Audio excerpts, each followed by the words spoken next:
जय हिंद दोस्तों। आज हम लोग बाबू निर्देशांक ज्यामिति के बहुत ही महत्वपूर्ण प्रश्नों को देखेंगे और इस निर्देशांक ज्यामिति से 3 टाइप के क्वेश्चन हर साल एग्जाम में आते रहते हैं और इससे आपको 5, 6 नंबर, 7 नंबर, 8 नंबर तक के क्वेश्चन बन जाते हैं पेपर में।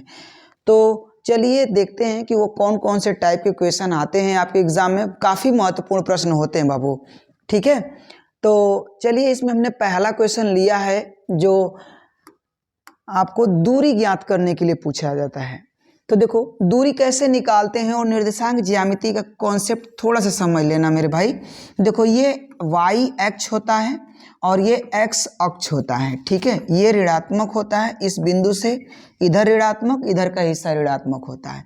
इधर से इधर जाएंगे, आगे तरफ जाएंगे, दाहिने तरफ या ऊपर की तरफ जाएंगे तो ये सब धनात्मक होते हैं, ठीक है। अब मान लीजिए कोई बिंदु यहाँ पर आपको मिलती है, कोई बिंदु यहाँ पर आपको मिल रही है, तो इसके बीच की डिस्टेंस आप कैसे निकालेंगे, यही इस सवाल में पूछा जा रहा है। तो देखो जैसे मान लो कि यहाँ पर यदि कोई भी होगा तो यहाँ पर x1 होगा, y1 होगा, यहाँ पर होगा तो ये x2 होगा, y2 होगा। तो ये 2 बिंदु हो जाएंगे, ठीक है। और ये बिंदुओं को क्या कहे जाते हैं? निर्देशांक कहे जाते हैं।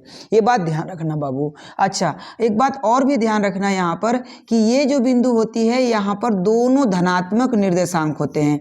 यहाँ पर जो निर्देशांक लिखे जाते हैं इस भाग में दोनों धनात्मक होते हैं। इस भाग में जब आएंगे तो आपका x जो होगा वो ऋणात्मक होगा और y धनात्मक निर्देशांक होता है। इस वाले भाग में आएंगे तो आपको दोनों निर्देशांक ऋणात्मक देखने को मिलेंगे। दोनों निर्देशांक कैसे देखने को मिलेंगे?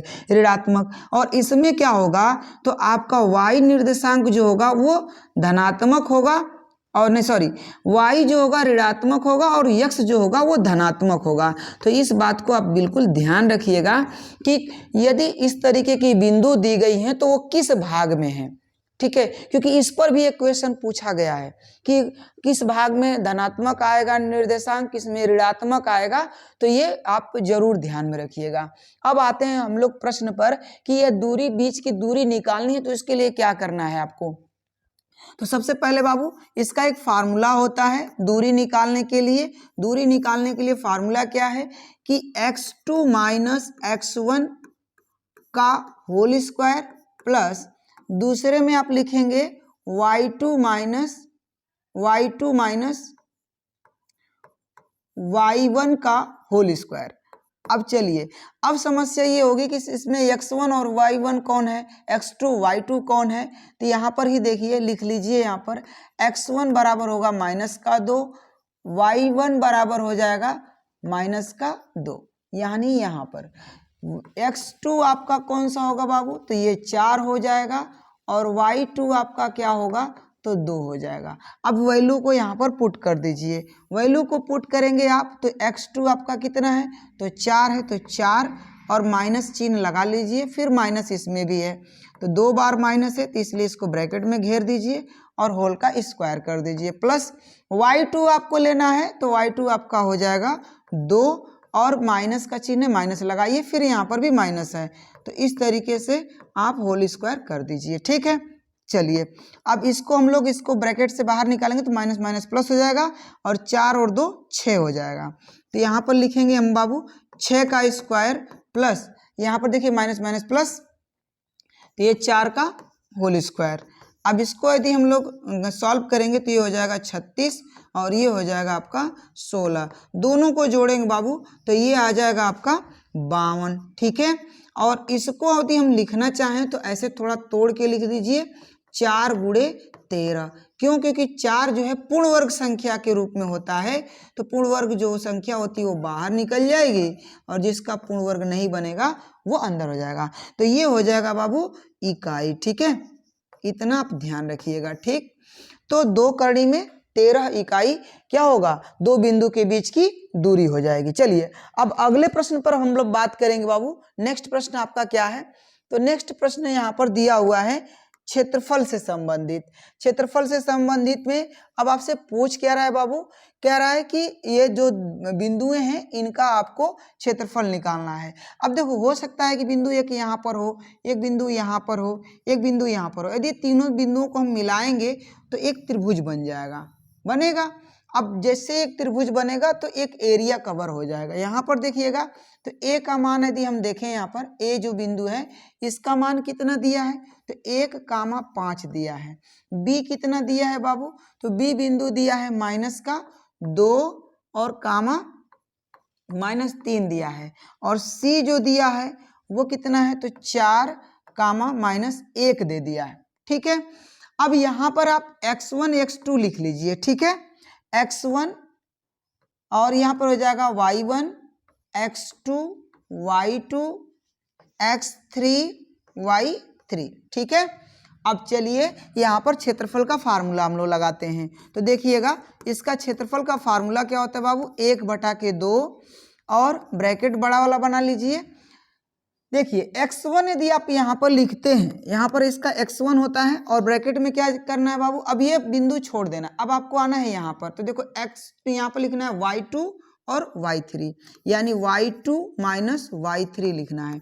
यानी इससे एक बढ़ा करके प्लस यहाँ पर आएंगे x2 लिखेंगे तो आपको क्या करना है, 2 से बढ़ा दीजिए तो y3 हो जाएगा और -y1 हो जाएगा। फिर यहाँ पर प्लस कर दीजिए। अब यहाँ पर लिखिएगा x3। अब x3 से बढ़ाएंगे तो x4 तो है नहीं, y4 तो है नहीं, तो यहाँ पे क्या करेंगे, फिर से रिवर्स हो जाएंगे, यानी y1 - y2 हो जाएगा। और इस तरीके से ब्रैकेट बंद कर दीजिए। ठीक है, ये क्षेत्रफल का फार्मूला है बाबू। त्रिभुज से संबंधित क्वेश्चन आते रहते हैं तो इससे जरूर ध्यान रखिएगा। ठीक है, अब देखो 1/2 ब्रैकेट में आ जाओ। x1 आपका क्या है, तो x1 आपका 1 है, तो 1 लिखो, ब्रैकेट में आ जाओ। y2 - y3 यानी -3 में से आपको -1 करना है, तो -3 और -1। ठीक है, अच्छा एक तो माइनस फार्मूले वाला भी देना है बाबू यहाँ पर। ठीक है, इस तरीके से और प्लस कर दीजिए। x2 आपका कितना है, तो -2 है। फिर ब्रैकेट में आ जाओ। अब यहाँ पर लिखना है आपको x3 - x1 y1 sorry y3 - y1, तो यहाँ पर लिखेंगे -1 और -5। ठीक है, अब इसके बाद आपको क्या करना है बाबू, x3 लेना है, तो x3 आपका हो जाएगा 4। ठीक है, और 4 ले लेंगे तो ब्रैकेट में अब आपको क्या लिखना है, ब्रैकेट में लिखेंगे y1 और इसको y2 को, तो 5 -3। ठीक है, चलिए और इस तरीके से ब्रैकेट बंद कर दीजिए। ठीक है, थोड़ा सा उधर चला जा रहा है, ध्यान दे लीजिएगा। अब इसको हम लोग हल कर लेते हैं। तो 1/2 ब्रैकेट में आएंगे तो 1 और यहाँ पर देखिएगा इसको हम लोग माइनस प्लस करके यहाँ पर मिलेगा हम लोगों को -2।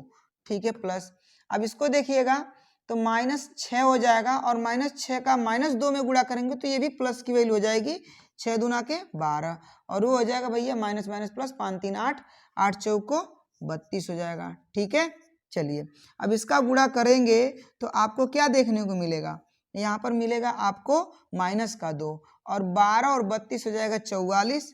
44 में से आपको क्या करना है, -2 को घटा देना है, तो यहाँ पर मिलेगा 1/2 गुणे 42। ठीक है, यानी 21 वर्ग इकाई। ठीक है, ये बात ध्यान रखिएगा बाबू। ठीक, वर्ग इकाई हो जाएगा इसका, तो ये इसका उत्तर हो गया। ठीक है, चलिए अब बात करते हैं बाबू अगले वाले प्रश्न की। ठीक है, अगला प्रश्न देखिएगा। चलिए क्वेश्चन नंबर 3 देखते हैं बाबू। यहाँ पर क्वेश्चन नंबर 3 में क्या कह रहा है कि दिए गए बिंदुओं का आप क्षेत्रफल निकालिए, दिए गए बिंदुओं से जो बना त्रिभुज है उसका क्षेत्रफल निकालिए और बताइए कि क्या ये समरेखी है कि नहीं है। तो देखो क्षेत्रफल का कॉन्सेप्ट क्या होता है बाबू, यदि लंबाई हो, ठीक है, और चौड़ाई भी हो, तो लंबाई और चौड़ाई से जो बनी आकृति होती है वो क्षेत्रफल बना लेती है। लेकिन यदि लंबाई हो लेकिन चौड़ाई न हो, चौड़ाई तनको न हो, चौड़ाई 0 हो जाए, तो लंबाई का गुणा 0 में करेंगे तो क्या हो जाएगा, क्षेत्रफल भी 0 हो जाएगा। अर्थात यदि ये तीनों बिंदुएं एक रेखा पर होंगी तो क्षेत्रफल 0 होगा। चलिए अब इसके क्षेत्रफल निकालने के बाद पता चलेगा कि क्षेत्रफल इसका सॉरी बिंदु समरेखी हैं कि नहीं है। तो चलिए यहाँ पर इसको हम लोग लिख लेते हैं बाबू बिंदुओं को। तो बिंदु ए हमारा है 2 कामा माइनस का 2, बिंदु बी है यहाँ पर 4 कामा 2 है, ठीक है। और बिंदु जो सी है वो कितना है -2 कामा 2 है, ठीक। अब इसको हम x1 x2 इंडिकेट कर देते हैं। तो x1 y1 x2 y2 x3 y3, ठीक है। चलिए अब क्षेत्रफल का फार्मूला अभी आप लोगों को बताए हैं क्या होता है भैया। तो 1/2 ब्रैकेट में आ जाइए और x1 ब्रैकेट में y2 minus y3 plus x2 और ब्रैकेट में बाबू y1 minus y2 y1 minus sorry bracket में y3 माइनस y2 हो जाएगा, नहीं यार y3 माइनस y1 हो जाएगा,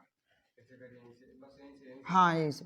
चलिए देखते हैं बाबू आगे, सॉरी x2 ब्रैकेट में लिखेंगे y3 माइनस y1 और प्लस x3 ब्रैकेट में बाबू अब यहाँ पर देखिए लिखेंगे इससे अधिक यानी y1 माइनस y2, ठीक है। तो ये इसका क्षेत्रफल का फार्मूला हो जाएगा। अब इस पे हम लोग क्या करेंगे, बिंदुओं को रख लेते हैं।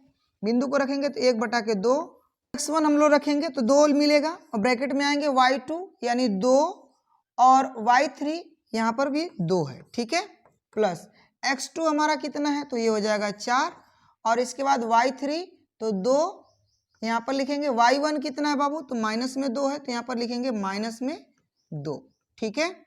और फिर प्लस आएंगे x3 हमारा -2 है और y1 हमारा कितना है तो -2 तो ये भी -2, y2 कितना है बाबू तो ये 2 है तो इसको भी -2 लिखेंगे, ठीक है। चलिए ध्यान रखना वैल्यू को रखते समय आपको सावधानी रखनी है बाबू। तो यहाँ पर हो जाएगा 1/2। अब यहाँ पर देखो ये वैल्यू हो जाएगी 0 प्लस यहाँ पर माइनस माइनस प्लस हो जाएगा तो 2 2 4 4 चौक को 16 प्लस यहाँ पर देखिएगा तो -2 माइनस का 4 और 2 में गुणा करेंगे तो 4 दूना के 8 हो जाएगा। अब इस प्रकार हो देखने को मिलेगा 8 और 16 जोड़ेंगे तो 24 यानी 1/2 गुणे 24 और 24 को भैया इसको काट दो आराम से, ये हो जाएगा 12 वर्ग इकाई, ठीक है। यहाँ पर ये हो जाएगा। अब ये लिखिएगा यहाँ पर कि क्षेत्रफल की जो वैल्यू है वो 0 के बराबर नहीं है, इसलिए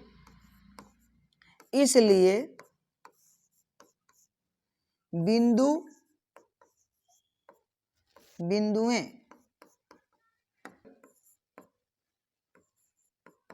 संरेखीय नहीं है, ठीक है, ध्यान रखिएगा। क्योंकि बिंदु यहाँ पर यदि संरेखीय होती तो क्षेत्रफल 0 आता, ठीक है ना बाबू। चलिए अगले प्रश्न पर हम लोग ध्यान देंगे। क्वेश्चन नंबर 4 यहाँ पर क्या कह रहा है कि यदि बिंदु ए बी सी इस तरीके से हैं तो इसका क्षेत्रफल ज्ञात कीजिए। तो चलिए यहाँ पर हम लोग क्षेत्रफल निकालते हैं। बिंदु ए इस तरीके से दिया हुआ है, बिंदु ए का मान कितना है बाबू तो -1, 3 है। बी कितना है आपका तो बी है 4, -3 है और सी कितना है तो 5, 2 है, ठीक है। x1 x2 रख लो, x1 y1 x2 y2 x3 और y3, ठीक है। चलिए अब इसका हम लोग क्षेत्रफल निकाल लेते हैं बाबू। तो क्षेत्रफल का फार्मूला कितना होता है तो 1/2 ब्रैकेट में x1 ब्रैकेट में आएंगे तो लिखेंगे बाबू y2 माइनस y3 फिर प्लस x2 ब्रैकेट में यहाँ पर लिखेंगे y3 माइनस y1 फिर प्लस x3 ब्रैकेट में आएंगे बाबू तो यहाँ पर लिखेंगे y1 माइनस y2, ठीक है। चलिए ये क्षेत्रफल का फार्मूला है, इसे जरूर ध्यान रखना बाबू। चलिए आप यहाँ पे वैल्यू को पुट कर लीजिए। अब देखो x1 हमारा क्या है तो x1 -1 है तो -1 कर लो, ब्रैकेट में आ जाओ। y2 हमारा -3 है तो -3 लिख लेंगे। अब इसके बाद -3 यानी तीसरा पद यहाँ पर हो जाएगा माइनस का 2।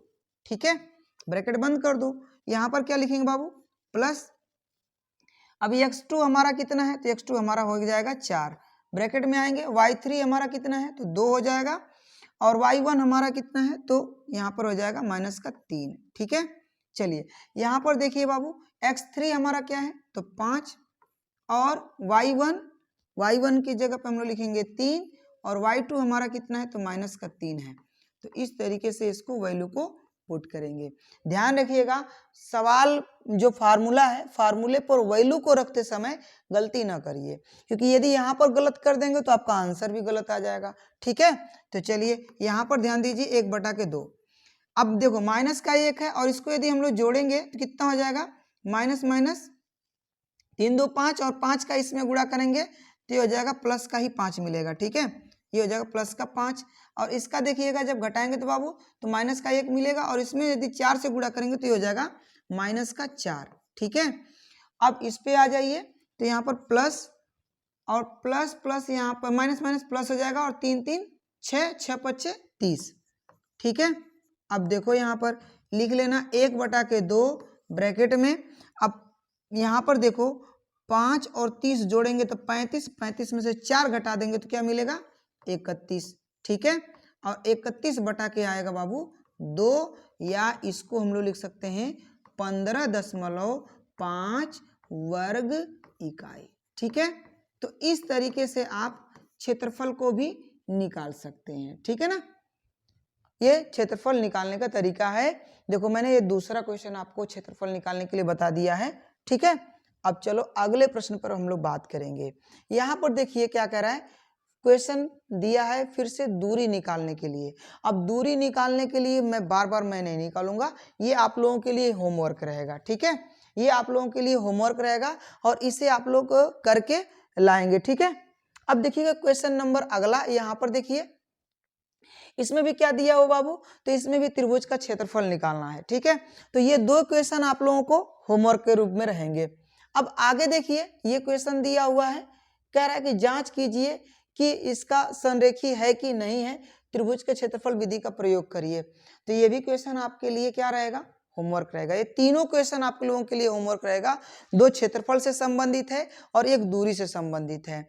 ठीक है, और इसे आप लगा करके कमेंट में जरूर करिएगा कि इसका आंसर आप लोगों को कितना आया है। जिसका सही रहेगा मैं भी रिप्लाई दूंगा आप लोगों को। तब तक के लिए जय हिंद, और आप लोग स्वस्थ रहिए, मस्त रहिए। ठीक है।